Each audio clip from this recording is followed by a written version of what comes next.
As-tu déjà remarqué que dans le jeu de l'attraction, quand tu montres moins d'intérêt, ça peut faire naître un désir plus fort chez elle?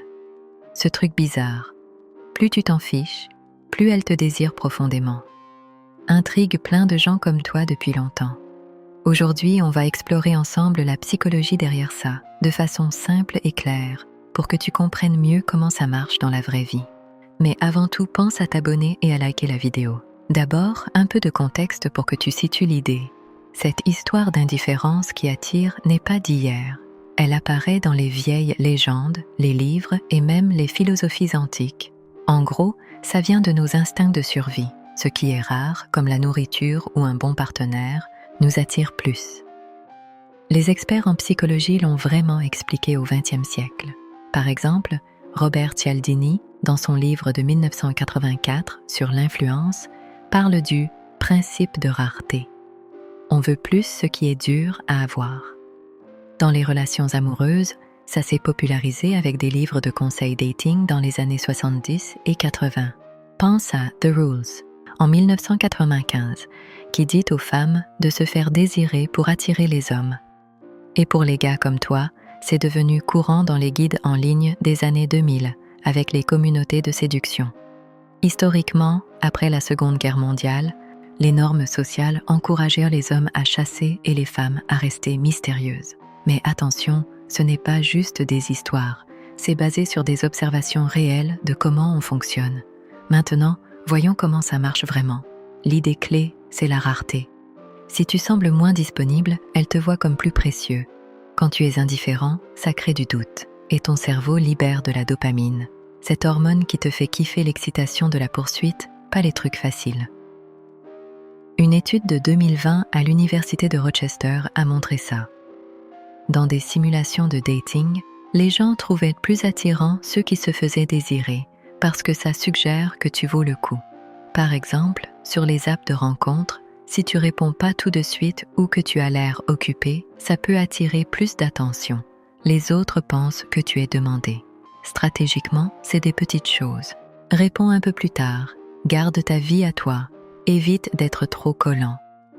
Ce n'est pas de la manip, c'est naturel.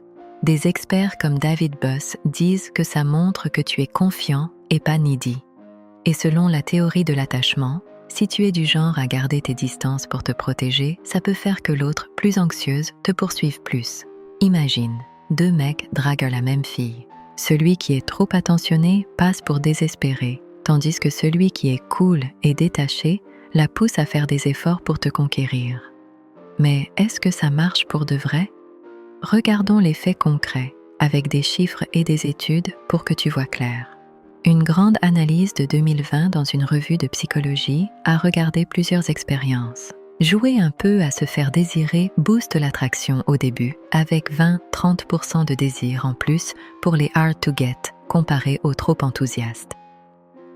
Une autre étude de 2013 confirme, on voit les sélectifs comme plus cool et précieux. Dans un sondage sur plus de 1000 personnes par Elite Singles, 60% disent que limiter ta disponibilité augmente le désir au départ. Sur Tinder en 2019, ceux qui répondent par intermittence ont 15% de matchs en plus. Mais attention, si tu exagères, ça peut foirer. Une revue de 2023 sur 15 études montre que 40% des gens se lassent si ça sent le jeu manipulateur. Et dans les couples stables, une étude de 2022 sur 500 pairs par l'Institut Gottman dit que l'indifférence émotionnelle augmente les ruptures de 25% en 2 ans, parce que ça casse la confiance. En résumé, c'est top pour les débuts, mais pas pour du long terme où il faut être vrai.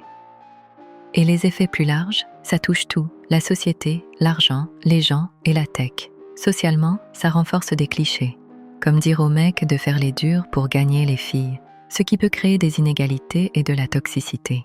Un article de 2016 dans Everyday Feminism explique que ça abîme les relations en favorisant les jeux au lieu de la sincérité. Économiquement, les apps de dating en profitent. Bumble ou Hinge vendent des options pour limiter les swipes et booster la visibilité, et ça rapporte gros 3,1 milliards de dollars pour Match Group en 2022. Humainement, ça peut stresser. Une étude de 2020 lit ça à plus d'anxiété chez ceux qui poursuivent, et les thérapeutes voient 30% plus de fatigue dating depuis la pandémie, d'après l'American Psychological Association. Technologiquement, les IA des apps récompensent les profils distants, ce qui pousse vers des choix superficiels plutôt que des vraies connexions. Pour conclure, souviens-toi de ce paradoxe. Moins tu en as l'air, plus elle peut te vouloir. La psy montre que ça marche avec la rareté et l'excitation. Mais fais gaffe, c'est bien en petite dose, sinon ça détruit les liens profonds. Dans un monde plein d'options, est-ce une astuce maligne ou un mur contre l'intimité réelle? Peut-être que les meilleures relations viennent d'un équilibre honnête. Et toi, as-tu vu ça dans ta vie? Dis-moi ce que tu en penses.